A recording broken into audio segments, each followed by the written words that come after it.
Audible is the leading provider of spoken word entertainment and audiobooks, ranging from bestsellers to celebrity memoirs, news, business, and self-development. Every month, members get 1 credit to pick any title, plus 2 Audible originals from a monthly selection, and access to daily news digests from the New York Times, the Wall Street Journal, and the Washington Post, as well as guided meditation programs. Between a full-time job in IT and a full-time job in podcasting, it gets harder and harder to sit down and read the books I'm interested in. This is where Audible comes in. I can listen on my daily commute, relaxing, or while out running errands and still get in the books I've been wanting to get into. You can download titles and listen offline anytime, anywhere. The app is free and can be installed on all smartphones and tablets. Now you can try Audible risk-free with a special 30-day free trial by visiting audibletrial.com/nerdery and murdery. That's audibletrial.com/nerdery and murdery. Don't let your busy life get in the way of that great book you've been wanting to read. Go get your free trial of Audible today. This podcast is sponsored by BetterHelp. This is Geoffrey, and we've talked about many times before that I experience problems and struggles with my mental health, and really without a healthy mind, being truly happy and at peace is hard. The good news is therapy does work. It's helped for me, but what is therapy exactly? It's whatever you want it to be. Maybe you're not feeling motivated right now and would like some tools to help. Or maybe you're feeling insecure in relationships at work, or you're not dealing well with stress. Whatever you need, it's really time to stop being ashamed of normal human struggles, and it's time to start feeling better because you deserve to be happy. And now you don't have to worry about finding an in-person therapist near you to help. BetterHelp is a customized online therapy that offers video, phone, and even live chat sessions with your therapist, so you don't have to see anyone on camera if you don't want to. It's much more affordable than in-person therapy, and you can start communicating with your therapist in under 48 hours. So join the millions of people who are seeing what online therapy is really about. It's always a good time to invest in yourself because you are your greatest asset. And there's a special offer to Nerdery and Murdery listeners. You can get 10% off your first month of professional therapy at betterhelp.com/nerdery and murdery. That's betterhelp.com/nerdery and murdery. Thanks again to BetterHelp for sponsoring this podcast. It's been a long road getting from there to here. It's been a long time, but my time is nearly here. I can dream. You know what we're doing? Just awful. Yes, I know exactly what we're doing.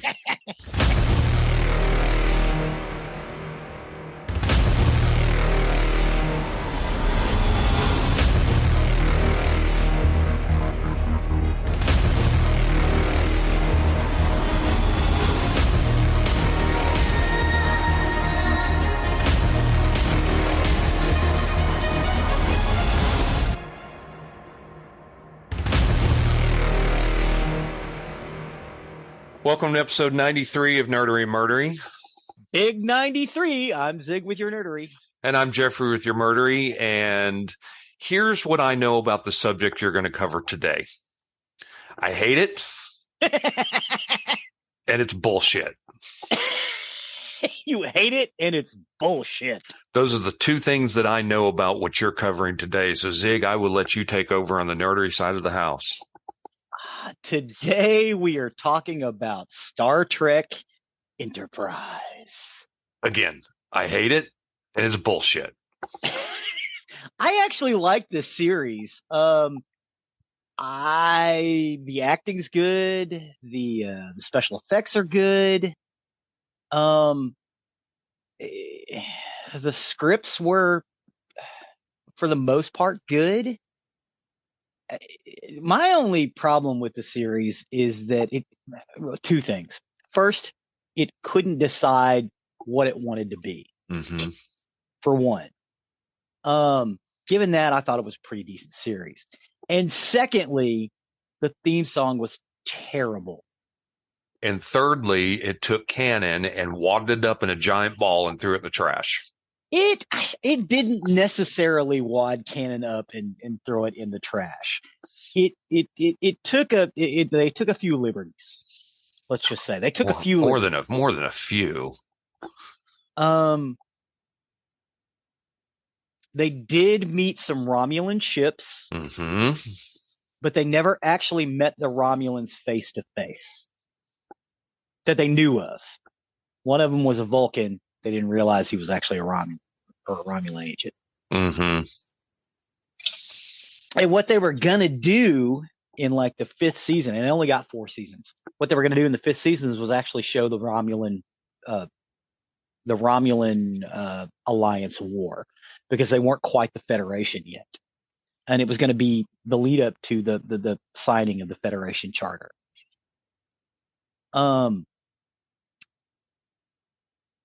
It was originally just titled Enterprise for its first 2 seasons. It was an American science fiction television series created by Rick Berman and Brandon Braga. It originally aired from September 26, 2001 to May 13, 2005 on UPN. It is the 6th series in the Star Trek franchise, and it is a prequel to Star Trek, the original series. It's set in the 22nd century, 100 years before the events of the original series, and it follows the adventures of the Enterprise, Earth's first starship capable of traveling at warp 5 speed, as it explores the galaxy and encounters various alien species. So it actually depicts the first time they really meet the Andorians, the Romulans, who they don't meet per se. They just, because the Romulans won't, when they talk to the Romulans, they won't put anything on a view screen. It's just just audio communications. Following the culmination of Star Trek Deep Space Nine, and with Voyager scheduled to end, Paramount asked Braga and Berman to create a new series to continue the franchise. That 2-pronged strategy. Rather than setting it in the 24th century alongside Deep Space Nine and Voyager, they decided to set it in an earlier period, allowing them to explore new parts of the Star Trek fictional universe. Wanting a more basic, relatable, character-driven series, Berman and Braga concentrated on a core trio: the captain, Jonathan Archer, played by Scott Bakula, Commander Trip Tucker, Connor Trenier, and Sub-Commander T'Pol, Jolene Blaylock. The show broke with Star Trek conventions in several ways. In addition to dropping the Star Trek prefix, Enterprise used the pop-influenced song Faith of the Heart, performed by Russell Watson, as its theme. It was filmed on the Paramount lot in Los Angeles, California, the same stages that housed the Star Trek series and the film since the abandoned Star Trek Phase 2 project in the late 70s. The first 2 seasons were characterized by standalone episodes that explored topics like humanity's early relations with the Vulcans, the first encounters with the Klingons, and the Andorians, which are aliens that were already familiar to the franchise. And seeking to attract a wider audience, UPN called for changes to Enterprise 3rd season. It was renamed Star Trek Enterprise, and was changed to focus on action-driven plots and a single serialized storyline. The crew's mission to prevent the Earth being destroyed by a newly introduced alien species, the Xindi, in 2005. The Xindi. In 2005, UPN canceled the series after its 4th season, depicting a fan-led campaign to continue it. It was the first time in 18 years that no new Star Trek episodes were produced. The beginning of a hiatus that lasted until the launch of Star Trek Discovery in 2017. Now, I kind of want to talk about the series a little bit, and then go back into the production a little bit. So, the Enterprise itself, depicted in the series, is a less technologically advanced version of what we had that showed in the 60s. Mm-hmm. The only problem they had with that, the sets look like they're old.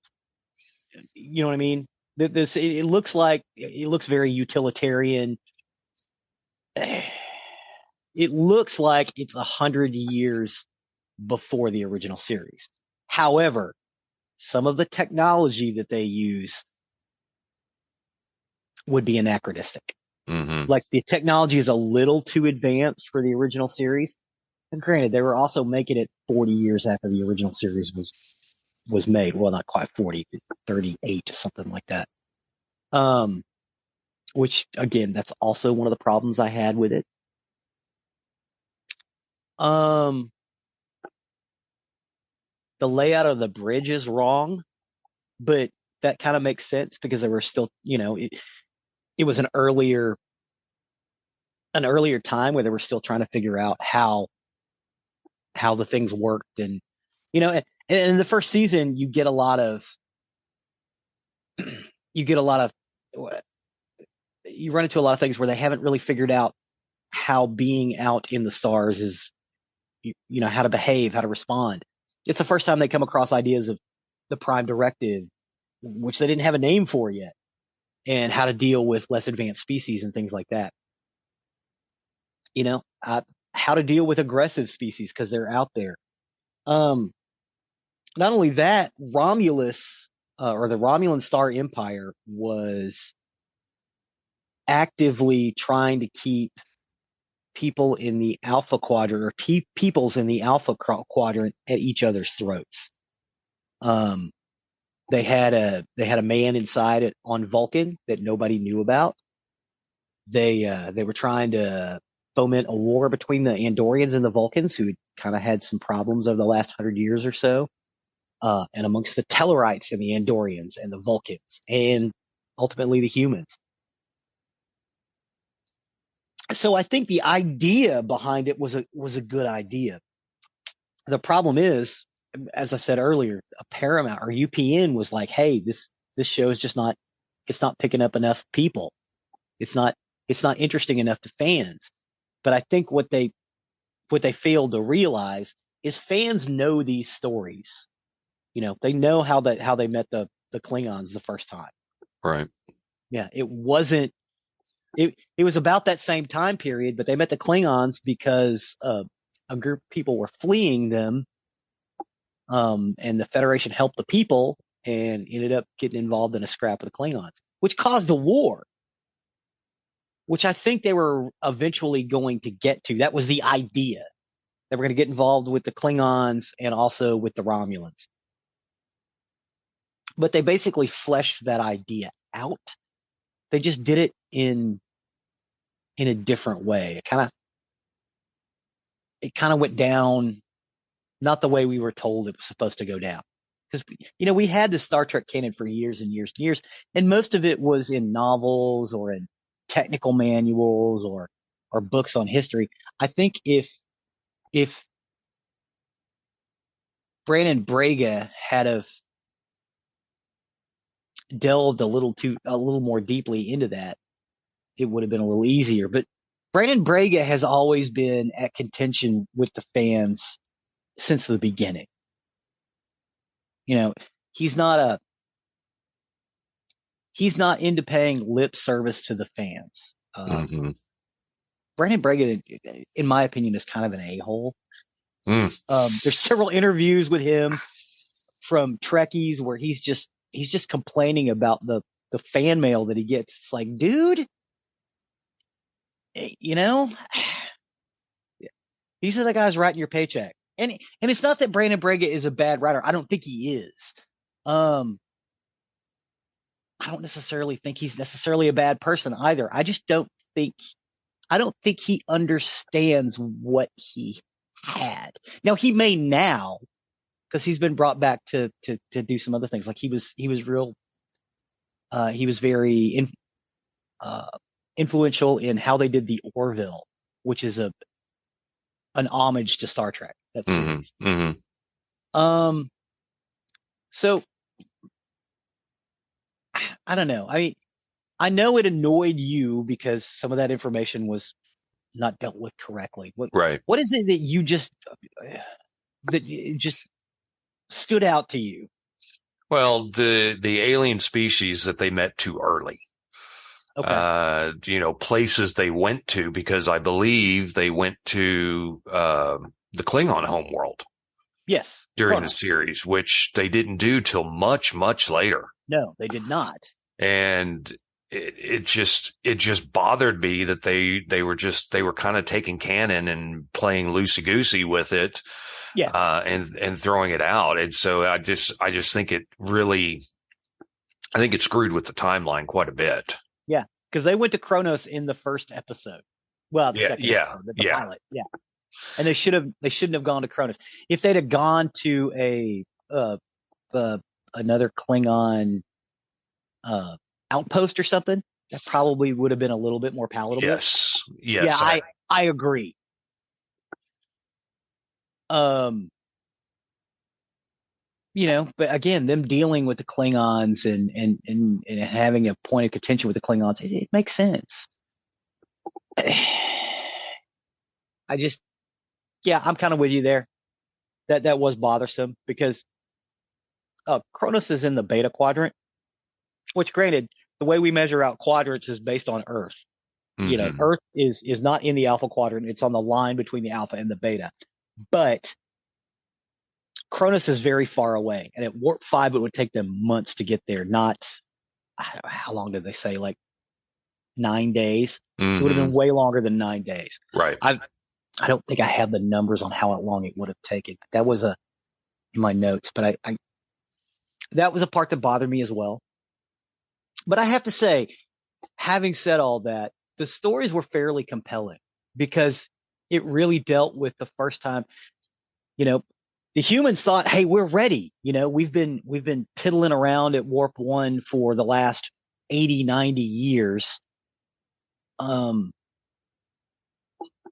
It's time for us to cut loose. And the Vulcans kept basically holding some of the technology back. And the humans were really mad at the Vulcans for this. But the Vulcans were like, you don't understand. You don't know what you don't know. And in the first season, they kind of figure that out. It's like, oh shit, the Vulcans may have been right, which is why they placed T'Pol with them. T'Pol was not a member of Starfleet. T'Pol was a member of the Vulcan High Command. You also get to explore things that were going on in the Vulcan society. Again, the Romulans had an inside man inside the Vulcan High Command, who was basically screwing with stuff. Because up until 30 or 40 years before, Vulcan was run by the Vulcan Science Academy, not by the High Command. The High Command was basically just an arm to keep them safe from marauders, ostensibly. But you kind of explore the ideas of the Vulcan cultural norms there too. And as a matter of fact, they even go to Vulcan and bring back some of the original writings of Surak, which the Vulcans had lost, in the intervening centuries. Mind melding was considered in the series on Vulcan to be unseemly and not something that regular people did. It was because of the Vulcan High Command influencing the Vulcan society, because 100 years before it was perfectly acceptable for Vulcans to mind meld. So you get a lot of that in the series, especially in the 4th season story arc, where they go to Vulcan and find Surak's teachings, which they go and do in the Enterprise series. But production wise, prior to the end of Star Trek Voyager and following the end of Star Trek Deep Space Nine in June of 1999, Paramount approached Rick Berman and Brandon Braga about the production of a 5th Star Trek series, either to overlap with the final season of Voyager or to immediately follow it. Berman had previously created Star Trek Deep Space Nine along with Michael Piller, and Voyager with Piller and Jerry Taylor. They'd been wanting to work with Braga on a series concept while the fans online were suggesting that it could either be based on Starfleet Academy or the adventures of Hikaru Sulu. The producers took care that no information was leaked to reveal what concept was going to be, and later revealed that the Academy idea was never properly considered. Um, Instead, they opted to create the prequel series set after the events of the film Star Trek First Contact. And they even had some old recordings of Zefram Cochrane opening the Warp 5 complex. But Brandon Braga said he felt like it was a period of Star Trek universe which had been unexplored up until that point. The idea was for the series to portray the first deep space explorers in the Star Trek universe, with Braga explaining that everything would be new to the crew, and that since the setting was closer to the time frame of the modern day, their reactions to situations would be more contemporary, which I kind of see. I think Strange New Worlds kind of hits that mark a little more than Enterprise did, if you get my meaning, you know? Mm-hmm. Mm-hmm. Because, however, with this, they sought feedback from members of the submarine service of the United States Navy because they wanted it to seem like, they wanted it to be like that because they were the only ship out there. Of course, they could talk to the Vulcans or the Andorians or the Tellarites, but they didn't 100% trust any of those people at the outset.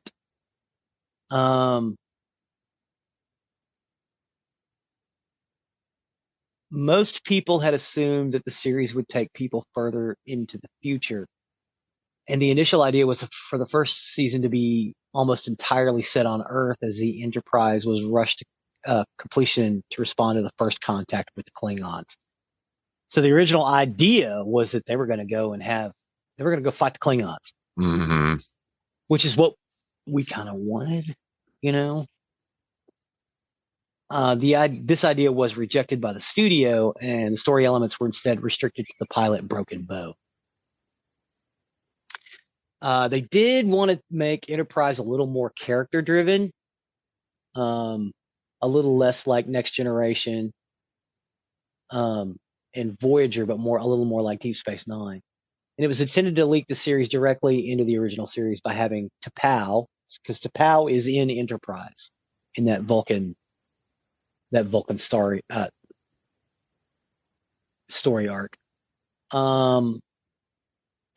They were going to make her a main character, but they decided against that and developed it into the original Vulcan character of T'Pol. Berman explained that his vision of the series at launch, saying, "We'll be seeing humanity when they truly are going where no man has gone before. We are seeing people who don't take meeting aliens as just another part of the job. It's not routine." Nothing is routine. Also, by bringing it back 200 years from Voyager, they're making the characters closer to the present, and by doing that, they can be a little bit more accessible to people. Because at this point, Earth is not what Sisko refers to in Deep Space Nine as paradise. Mm-hmm. When he says, the problem with the Federation is Earth. That if you look outside the window of Starfleet Academy, you see paradise, and it's been that way for 150 years. Some of these people, particularly the Maquis, are out here on the fringes, and they don't get to see paradise. It's easy to be a saint in paradise, but these people don't live there, which I think kind of summed that series up. This plays on that a little bit because they basically had just ended war, hunger, and freedom from want. Less than 100 years before the beginning of the series. So that still kind of plagues these people a little bit. You also get some of the anti-Vulcan sentiment, which you had in the original series, which, a lot of people kind of forget about. But they wanted to add some fresh new elements to it too. Hans Zimmerman was recruited as production designer and illustrator, having worked on Trek projects through the Next Generation, Deep Space Nine, and the feature films. Marvin Rush resumed his role as director of photography, having been involved with Trek since the third season of the Next Generation. Andre Boramis was a science consultant and writer for the Next Generation, Deep Space Nine, and Voyager. Was brought on as a staff writer. John Eves, who worked for Star Trek First Contact, became senior illustrator for the show, and Doug Drexler worked under him as junior illustrator. course, Michael Westmore was once again the head of makeup of the series and joined by his daughter-in-law, Suzanne Westmore, who was previously credited on Voyager as Suzanne Diaz. Ronald D. Moore, who worked on the production since The Next Generation, as well as the feature film Star Trek Generations Return. Oh, I'm sorry, Ronald B. Moore. Yes. Visual effects supervisor. Ronald D. Moore is a writer. Sorry. Michael Okuda also continued as science arts supervisor and technical consultant for the writer staff. They also had a lot of previous actors direct. LeVar Burton, Robert Duncan McNeil, Roxanne Dawson.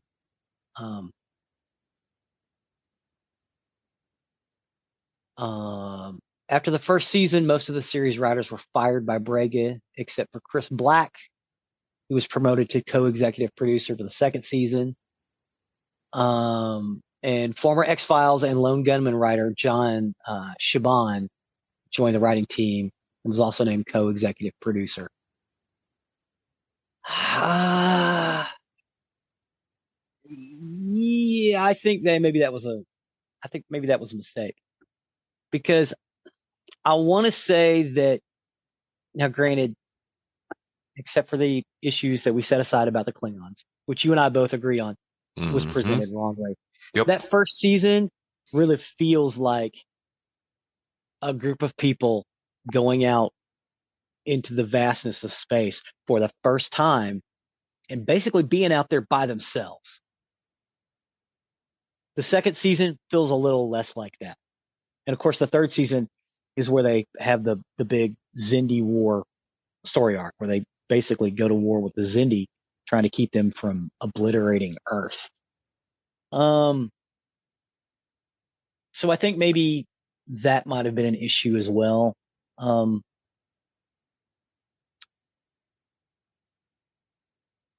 Brandon did explain the most difficult casting was that for T'Pol, as they were seeking a Kim Cattrall type. Blaylock and Marjorie Monaghan were among the final three to be considered for the part, with Blaylock gaining the role. Marjorie Monaghan ended up playing number one in Babylon 5. She was the head of the Mars Resistance. I don't know. I kind of would have liked to see Marjorie Monaghan as T'Pol instead. Blaylock is okay. She plays a Vulcan quite well. A Vulcan with emotional problems, which is, fairly rare, but they kind of wrote it into the story that T'Pol has some. That's why she's able to spend so much time around humans, because up until T'Pol, no Vulcan had spent any time around humans more than like 2 weeks. That was the longest time a Vulcan had served on a ship.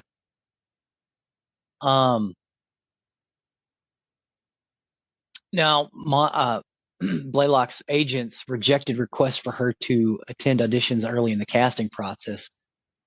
But by the time Blaylock auditioned for the final group, the crew had seen hundreds of actresses. Now, according to Berman, his main issue at the time was to find a beautiful woman who can act and doesn't want to go right into feature films. Blaylock was excited about the casting, as she had been a lifelong Star Trek fan, and her favorite character being Spock. And you can kind of see how she plays that. I like Blaylock. I kind of would have liked to have seen Marjorie Monaghan do it as well. But Blaylock wasn't bad. You know what I mean? She wasn't terrible.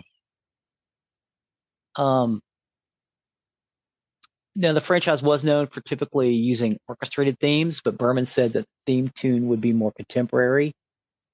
He heard in previous series it was a little hipper. The theme was revealed to be a cover of the Rod Stewart single "Faith of the Heart," and they had British tenor Russell Watson. Stewart's song had originally appeared in the soundtrack of the 1998 film Patch Adams. For the use in Enterprise, it was retitled to "Where My Heart Will Take Me," prompted a negative reaction from existing Star Trek fans. Yes. Nobody likes that song. No. I mean, okay, the song isn't necessarily bad. It just doesn't fit. Right, at all. Yeah. If they'd have used kind of similar sounding orchestrations, with the guitar and stuff. In the rest of the series, it probably would have fit better. But like I said before, you'd get a cold opening, which would have the orchestrated themes, and then you'd get Faith of the Heart, and then you'd go right back into the orchestrated themes. Mm-hmm.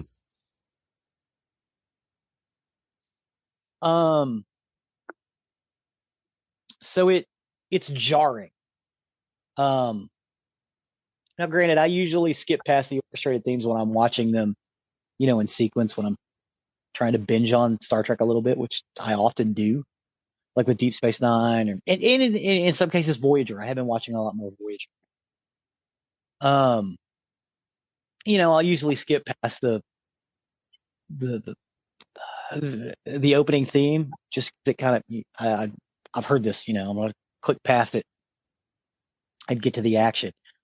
But if it happens to be playing in the background, it doesn't effectively drive me crazy like this song does.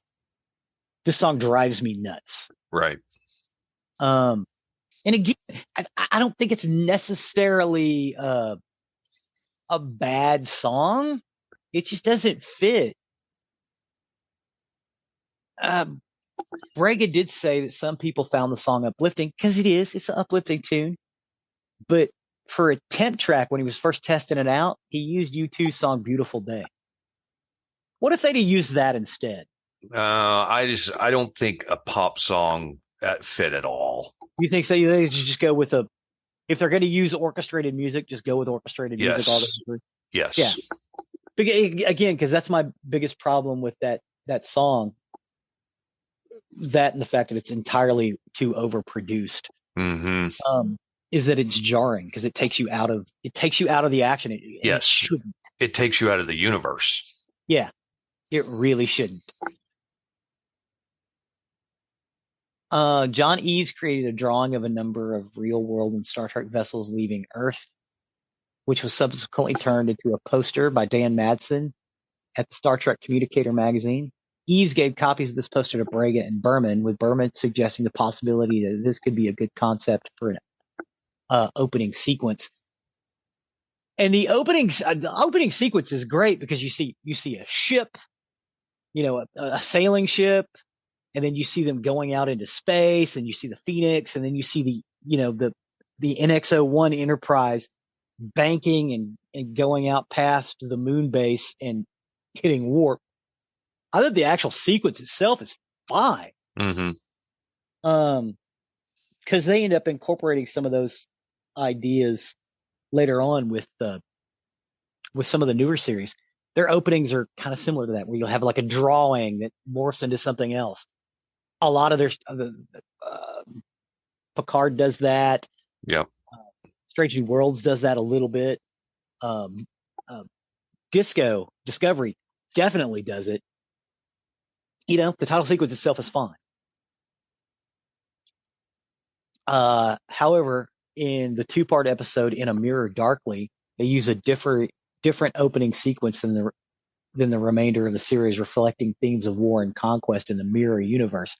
If you've never seen the 2-part episode In a Mirror Darkly, they basically it takes place in the mirror universe, right?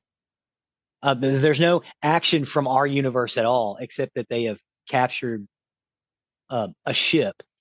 A ship has fallen into the mirror universe, a Constitution class ship.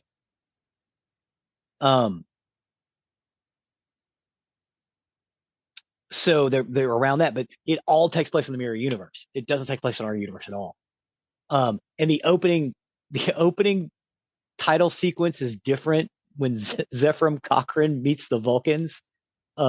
He kills a couple of them and takes them hostage. Oh shit. Yeah.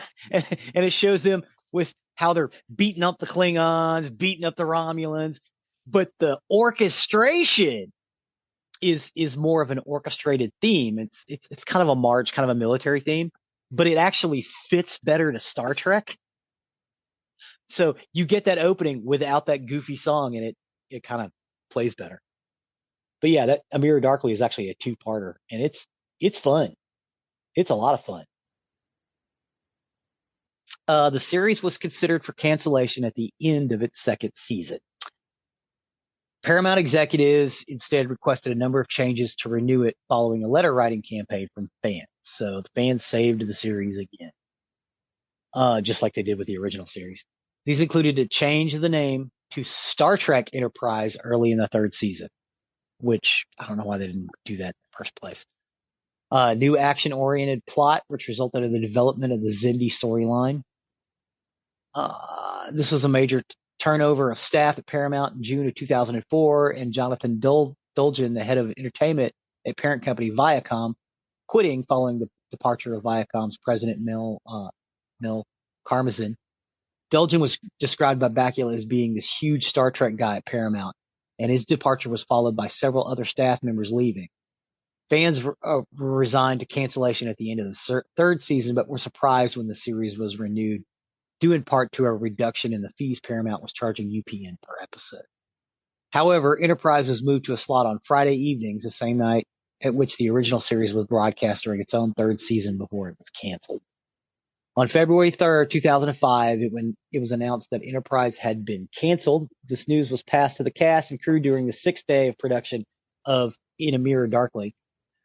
The end of the series marked the first time 18 years that no new Star Trek episodes were scheduled for broadcast. Enterprise is the first live-action series of the franchise since the original series to last less than 7 years.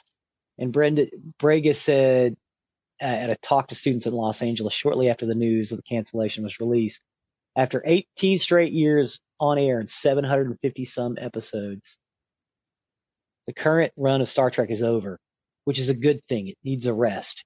He added that he was not sure how long Star Trek would be off the air, but called it a gestation instead of a cancellation. Fan myths suggest that Russell T. Davis, showrunner of the then upcoming revised series of Doctor Who talks about producing a crossover episode in which the Ninth Doctor landed on the TARDIS on board the NX-01. Oh, dear God. Yeah, but these plans were abandoned with the cancellation of the Enterprise.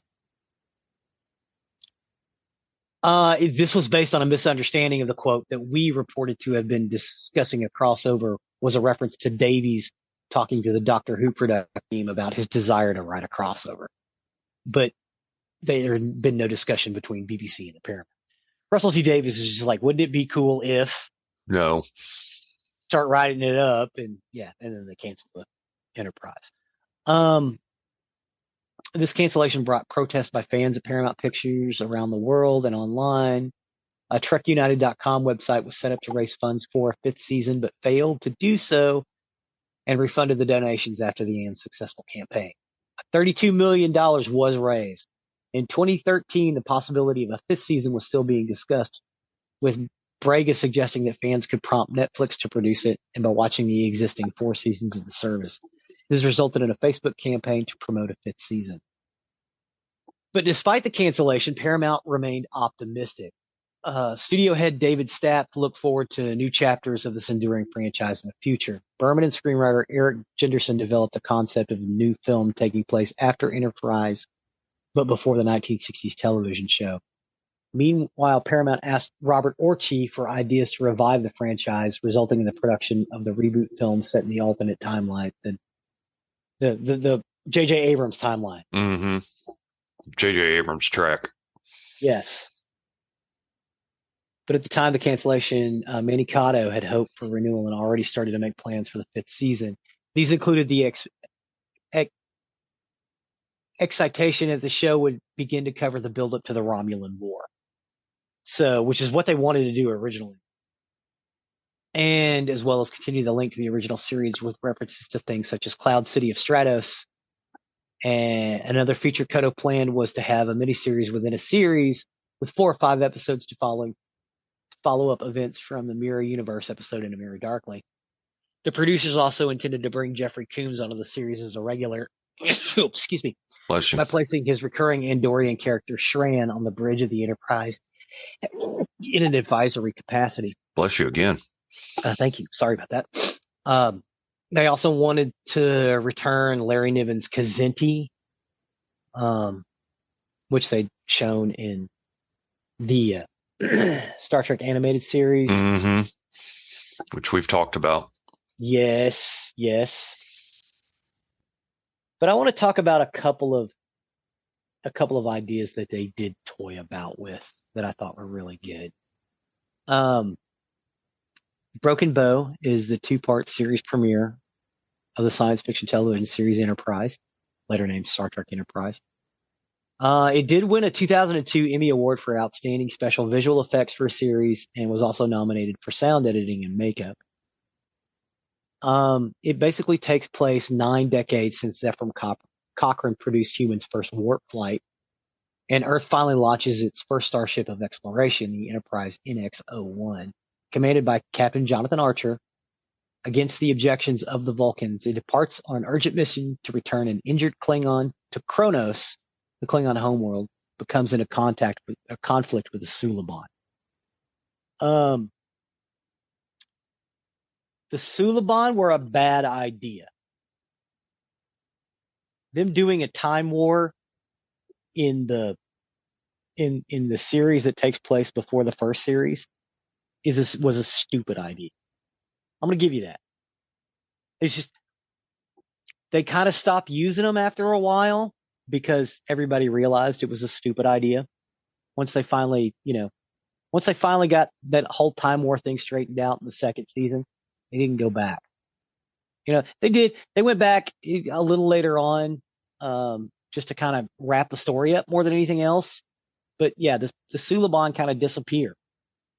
And I think they needed to. I don't think it was a good idea, but I could kind of understand. They wanted to start with the Klingon War, but UPN told them not to. They were like, well, we can throw the Klingons in here and maybe drop this guy off. Oh yeah, we'll drop him off at Kronos.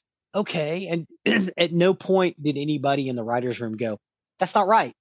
That's not how that's supposed to work. I think if they'd have had that person, and again, Brandon Braga, I don't think understood what he had. Mm-hmm. Because he was, even though it was, Rick Berman and Michael Piller and everybody else, Brandon Braga basically ran Star Trek Enterprise. So ultimately the idea fell onto him. And he didn't see that. And it pissed a lot of people off. You, for example, it pissed you off. It made you mad. Yes, which made me stop watching the show because I just couldn't take it. Yeah. Also, we had The Expanse, which started it's the last episode of season 2, and it kind of bleeds over into the first episode of season 3, where in April 2153, an alien probe attacks Earth, cutting a destructive swath 4,000 kilometers long from Florida to Venezuela. So it sends a beam, and they actually show it. It sends a beam from about halfway up the peninsula of Florida, cuts down through Cuba, across the ocean, and into Venezuela. Wow. Yeah. Yeah. Cuts Cuba in half. It bifurcates Florida. The Suliban actually come back and go, hey, this wasn't us. This was somebody else. And this is what kind of starts, the war with the Xindi. The Klingons come back and are at a contentious idea with the Enterprise because the Enterprise had helped a group of what the Klingons called rebels, but what the Enterprise thought were refugees, because the refugees didn't tell them who they were fleeing. They were like, these marauders came in and said we were part of their empire and had been stealing all our food. And we're a colony and we're trying to get back to our homeworld.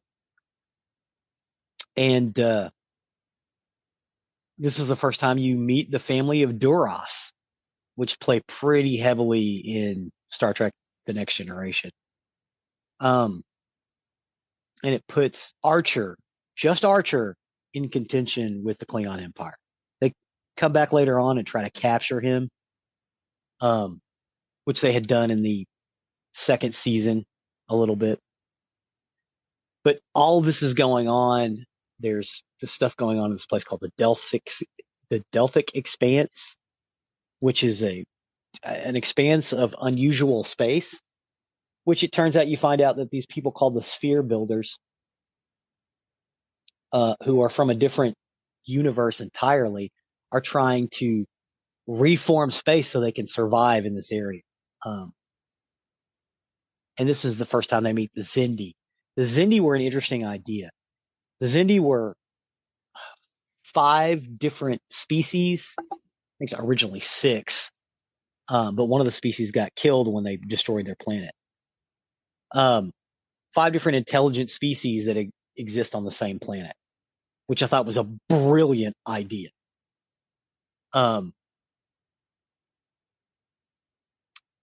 Eventually they convinced the Xindi, who were talking to the sphere builders, that the humans and what the Xindi called the Federation, because the humans hadn't postulated the idea of the Federation yet. Nobody had. Said that these people were going to destroy their new homeworld because they destroyed their old one. And it's not true. There was at no point were the Xindi ever in the eyes of the Federation. Later on in the future, what the Federation was doing was trying to stop the sphere builders, but the sphere builders had convinced the Xindi that the Federation was their enemy. But this idea kind of took hold with the humans. It's like, maybe we should start a federation. Maybe we should get people together and start working in common cause. Which is an interesting idea. I liked that. The 3rd season is a little action heavy, which is not necessarily a bad thing. But it's good writing. I enjoyed it. And a couple of the not dealing with the main story arc episodes or the filler episodes were actually quite good. Now I want to talk about the Forge, the Awakening, and Kirshala, which I've touched off before. This is where they go back to Vulcan, and Archer is given the Katra, or the consciousness of Surak, because they found it in a Katric arc, which is basically a stone statue where you can store your consciousness in, which is what Vulcans do now. Well, I say now. In the 24th century, Vulcans, before they die, they put their consciousness in these Katric arcs so people can go back and talk to them, ask them questions, and they can use their wisdom for the betterment of Vulcan later on in the future. But they had stopped doing that. And again, it was that whole idea of the high command basically being taken over by a Romulan agent that nobody knew was a Romulan agent.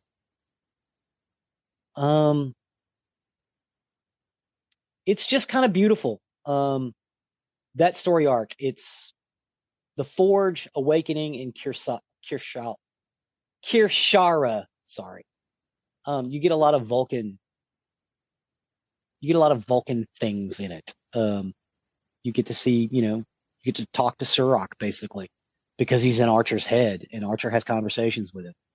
You get to see the Forge, and you get to understand that Vulcan wasn't always a giant desert. They bombed each other almost out of existence 1,800 years before the events of Star Trek Enterprise. It's a really, really great episode. Everything in the 4th season, except for the last episode, which we will touch off on, is really good because it's 3 or 4 little story arcs, which deal with the last vestiges of human racism or anti-alienism. They deal with the Vulcans having a problem internally. They start trying to set up the Federation, and this is where you discover that the Romulans have been basically sending out. They've been jacking with everybody. But again, they still don't know that one guy in Vulcan was actually a Romulan. You don't find that out, or the people in the Federation are, Vulcan humans, whatever. Don't find that out till later on, or actually, they don't find that out at all. You only know that because you see him talking to the Romulans. Jeffrey Combs comes back as Shran, the Andorian, which is great. It's just that fourth season is really, really good. I would recommend that to anybody, with the exception of the last episode. The last episode of Enterprise is a holodeck program. Mm-hmm. And it takes place, it jumps in time. Because it actually takes place right before they're about to decommission the NX-01. So you actually get to see it with the main body they've actually added to the ship. And it's William Riker trying to figure out what he's going to do by basically being the chef on the show. Because they always talk about the chef because they don't have food replicators yet in Enterprise. So they actually have a chef in a galley. And they always mention Chef. We'll talk to Chef. We'll see if Chef can do this. Chef's also in charge of putting up the movies every night. So Riker goes back to a holoprogram where he gets to play the chef. And he gets to see what's going on right before they sign the Federation Charter. Which they have alluded to throughout the series. So that last episode takes place 5 or 6 years after, but it's a holodeck program. So some of it is wrong. I wasn't real happy with it, but I get what they were trying to do. They were trying to wrap up the series because they knew they were getting canceled. I don't think anybody was happy with that last episode. No, it was just like the Voyager last episode. It was too rushed. Right. No one was happy with it. Because the last episode of Deep Space Nine was so wonderful. And the last episode of Enterprise Next Generation was so wonderful. Yes. We were expecting that, and we didn't get that. Mm-hmm. We didn't get that in Voyager, and we didn't get that in Enterprise. But having said that, it's worth a watch. It's not a bad show. If you can get past some of the ideas with the Klingons, the ideas with the Romulans are actually spot on. If you go back and look at the canon ideas, they never met the Romulans face to face, or at least they didn't realize they were meeting the Romulans face to face. Because the one guy they talked to, they thought he was a Vulcan. Because at the time in the original series, they didn't realize that Romulans and Vulcans were related. They do refer to a group of Vulcans in The Awakening and Kirshala and The Forge. Or Surak refers to them as we've paid a heavy price for our foolishness. Those people that are starting this war are the people that march beneath the Raptor's wings. That's what they referred to themselves as. They haven't called themselves Romulans yet because it's 1800 years in the past. They are the forces that march beneath the Raptor's wings, which is why you get the bird on the underside of Romulan ships. Mm-hmm. But yeah, that's basically it for Enterprise, other than fast forward past the theme song, skip the first episode. You don't really need it. And if you're worried about canon with the Klingons, it's just going to bother you. It pissed Geoffrey off. Yes. I absolutely hated the series. I can't recommend it at all. I know you can, but yeah. Oh, I think the series is great. But again, like that Broken Bow episode, if you can get around the Klingon, them dealing with the Klingons and going to Kronos, it's not that bad. It's actually it's a pretty good story. The stuff with the Suliban is annoying, but once you get into the second episode and they start exploring space and basically getting their asses handed to them a couple of times, it's pretty interesting. If you say so, I'll let you. I'll let you say it's interesting because I could not. I couldn't stay with it. I couldn't watch it. I hated Enterprise. Hated it. It's yeah, it's good, kind of. Well, we're going to have differing opinions there of yes. whether it's good or not. I'll We can let our listeners decide whether they're going to Yes. listen to you and give it a watch or listen to me and Yes. completely avoid it, because I completely avoid Avoid it. it like the plague. Yes. Yes, couldn't stand it. All right. Well, I do thank you for taking us on another Star Trek journey. You're quite welcome, sir. Like the Star Wars chronological, I do at least enjoy going through the Star Trek chronological. It's to quote Spock, fascinating. Fascinating. So with that, I guess we'll step over to the murdery side of the house. Murder.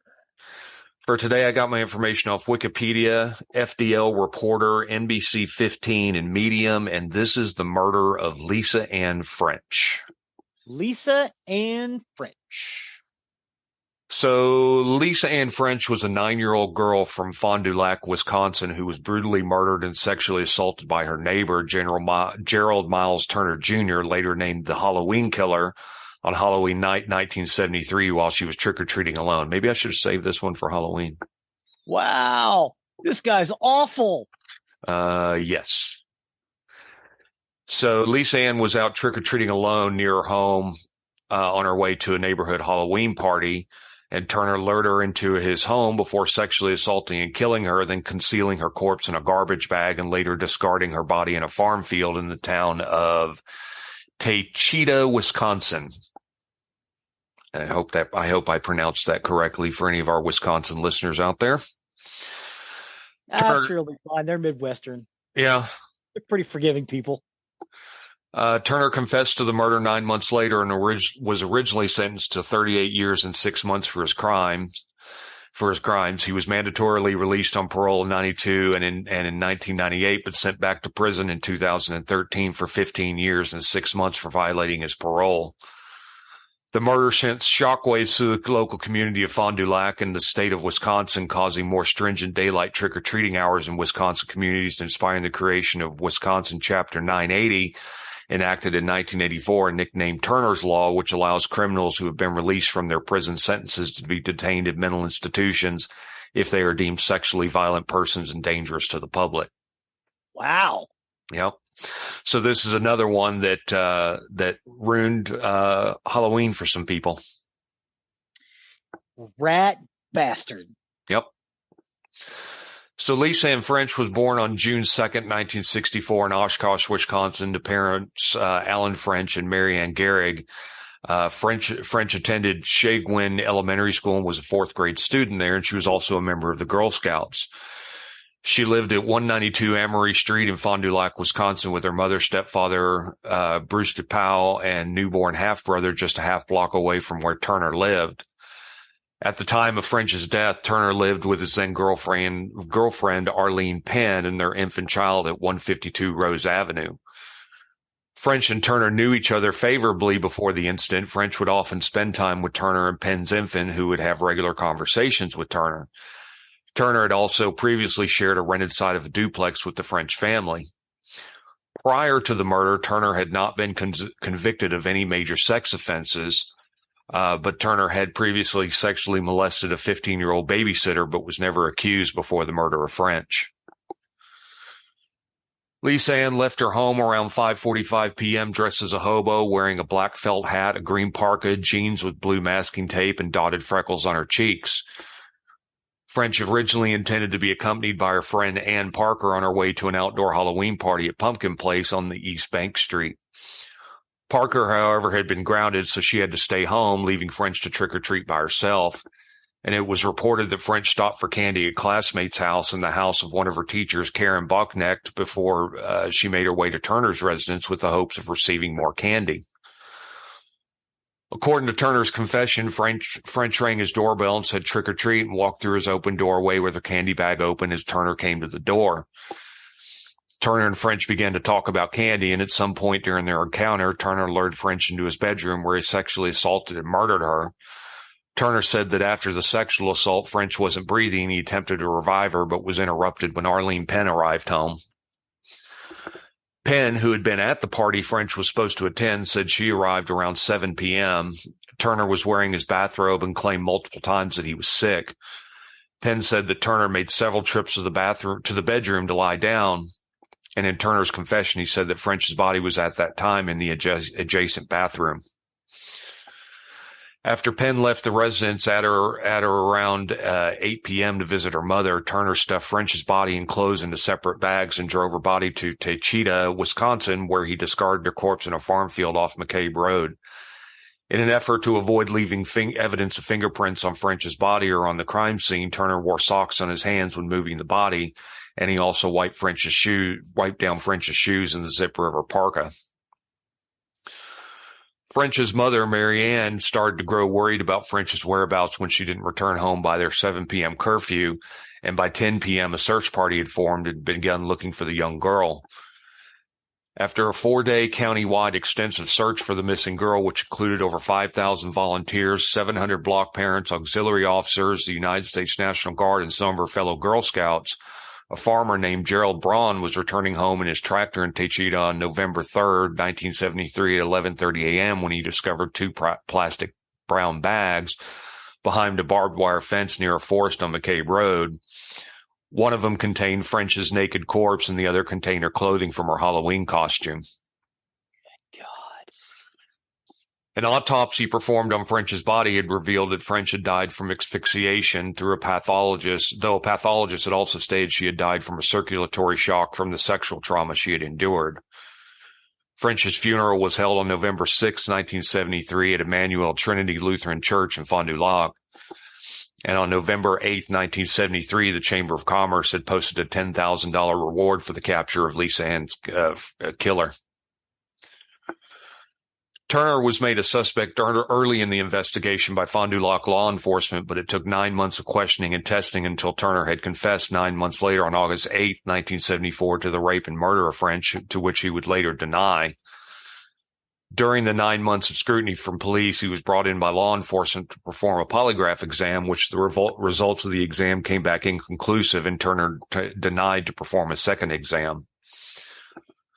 Police had also collected body hair and bedspread fiber samples from Turner, which Turner's hair samples were positively matched on French's body and her clothing. And Turner, in his 1974 confession, had stated that when he saw French in his doorway, he was highly sexually motivated, to which he then proceeded to lead her into his bedroom, where he undressed her and performed anal intercourse on her. Turner then said he noticed that French had stopped breathing after the sexual assault, and he put his head over her chest and noticed her heart was still beating and attempted to revive her by placing his hands over her chest and then listening to her chest again until he said pen and drove up to the house. Gerald Turner was subsequently taken into police custody on August 9, 1974, and was convicted on February 4, 1975 by a jury on the charges of second-degree murder, enticing a child for immoral purposes and acts of sexual perversion, and was sentenced to 38 years and 6 months in prison. Wow. Turner was first paroled on October 13, 1992 for good behavior after serving only 17 years and 8 months of his sentence in the Waupun Correctional Institution. His 1992 parole sparked multiple community protests and public outrage amongst French's relatives and residents of Milwaukee, which is where he was living in the halfway house during his first parole. This is where lawmakers were prompted to create the Sexual Predator Law, Wisconsin Chapter 980, which they again nicknamed Turner's Law, which was ratified on May 26, 1994 by Wisconsin Governor Tommy Thompson.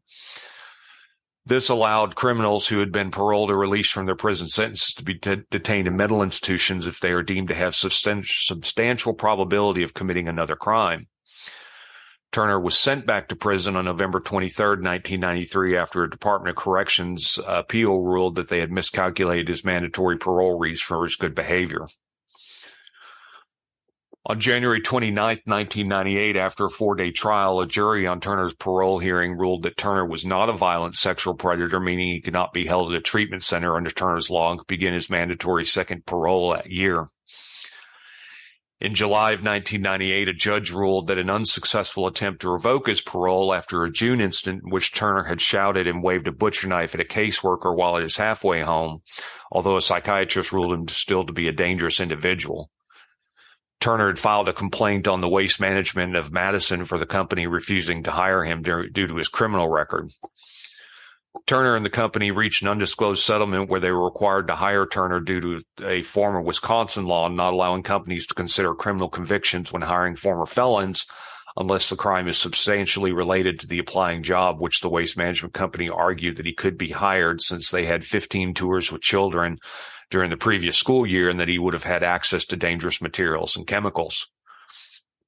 Following Turner's complaint against the waste company, the Wisconsin State Assembly passed a bill on October 28, 1999, which repealed the original law that prohibited job discrimination based on a felon's criminal record, meaning that employers could then rightfully refuse to hire convicted felons on the basis of their criminal record without further complaint. Turner was then returned to prison for 15 additional years after violating his parole in 2003 when an abundance of pornographic content was discovered in his possession. Turner, in an undated letter he wrote to Lisa Ann French posthumously, had appeared to show remorse for his act while depicting events that took place during their encounter. Quote, "I doubt that I could ever fully realize the terror you experienced at my hands. I can still see you standing in the doorway with that felt hat beaming at having recognized me.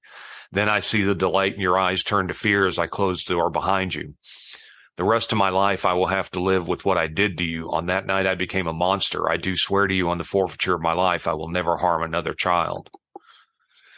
Turner had at one time suggested that due to him committing the crimes on Halloween, he had received more significance for the crime in his case, once quoting, if it had happened on some other day like Valentine's Day, nobody would have given a damn. I think I am going to disagree with him on that. Yeah. After having returned to prison to serve 15 and a half years for violating his parole in 2003, Gerald Turner was scheduled to be mandatory released fully from his extended prison sentence at Racine Correctional Institution without any parole restrictions on February 1st, 2018. Turner's impending release caused Lisa Ann's mother to create an online petition in an effort to keep Turner incarcerated in a mental treatment facility. And as of 2021, the petition had corralled over 34,000 signatures with over 9,000 signatures from Wisconsin residents. Wow. The Wisconsin Department of Justice then filed a legal petition on January 26, 2018, prior to his mandatory prison release to make the case to keep Turner detained under Wisconsin Chapter 980. And Turner was then transported to a facility in Juneau County temporarily while awaiting a scheduled hearing on April 6, 2018, to determine if Turner was a violent sexual offender and could be held at a treatment facility permanently. The scheduled April 6 hearing had been postponed following Circuit Court Judge Robert Wirtz attempting to transfer the proceedings of the case originally from Fond du Lac County to Dane County, Wisconsin. And this move was a result of Turner's defense attorney persuading Wirtz to move the hearing, arguing that Turner had lived in Madison halfway home during his second parole before he was sent back to prison. Wisconsin's Department of Justice then proceeded to appeal the circuit judge's decision to move the case to Dane County, as the Department of Justice argued that the hearing should take place where the crime occurred. As the intervals between each hearing lengthened, a spokesperson for the Department of Justice had stated that there was no timeline for when a final decision on Turner's status was to be made, as Turner was currently remained at Sand Ridge Secure Treatment Center in Mouston, Wisconsin. In 2019, a Wisconsin appellate court irrevocably ruled that Turner was to be tried again in Fond du Lac County, overriding the circuit court judge's decision and ruling that he had to be tried in Fond du Lac County, and at some point the proceedings were postponed again, partly due to the COVID-19 pandemic. It was most recently reported that Turner was set to have his status tried again in court on October 29, 2020, 2 days before the 47th anniversary of the murder of French. And in February 2022, a judge ruled that Turner would remain confined at a secure mental facility. The state believes he is a sexually violent person who should remain locked up permanently. And that is the story of the murder of Lisa Ann French. Well, this guy's a rat bastard. It's a good thing he's off the streets. How long was he out? Was it like 10 years? Is that right? Yeah, I think that was about right. Yeah. Before he was out before he violated 10 years, parole again. and they caught him with a whole bunch of Pornography, yeah. I'm assuming child porn, but It didn't say. It just said pornographic content, which was a violation of his parole. uh, So, yeah, I'm glad this guy is still locked up. I think he needs to remain locked up. I don't think he needs to hit the streets at all. I think he should leave that prison French feet first. He took advantage of a little girl that he knew. Yes, knew well. Yeah. And took advantage of her and murdered her. Yes. Whether he meant to or not. Yeah. Right. Whether he meant to or not, he did murder her. He did sexually assault her, and it was a terrible crime, and he deserves to be locked up forever. Yeah, forever. And studied so we could stop making more of these people. Yeah, because I didn't really see anything in his history that really led to this. So I think he is one that definitely needs to be studied. Mm-hmm. So with that takes us to the end of another week of the highs and the lows, the ups and the downs, and the fun and the not fun. We do appreciate everyone for listening. As always, you can find our information on nerdyandmurdy.com, where you can find links to our episodes plus pictures that we put out for every episode. And you can also find the link to our YouTube page. That's right. We have a YouTube page that has got playlists for every single one of our episodes with music, content, things like that. So you can kind of check out what we're talking about. Also, things that we like, things that we think are funny, little videos we posted as well. We also release TikToks and Facebook videos. Yeah, Facebook videos, mostly having to do with the things we talk about and the music that we did. It's collage work, as it were. Zig does a really good job with that kind of stuff. I enjoy seeing those all the time. Well, thanks, sir. You can also find the link on our webpage to our merchandise, for if you wish to show off your nerdery murdery fandom, you can certainly find stuff there. And you can find the link to our patrons. So if you wish to donate to the show and help keep us going, because there are costs involved with keeping the show on the air. So we do appreciate each and every one of our patrons. Please and thank you. Please and thank you. And last but not least, please don't forget to leave a 5-star review wherever you can. It helps us and helps others find our content that may be looking for what we're talking about. So with that, I have been Zig with your nerdery. And I'm Geoffrey with your murdery. Cue the music.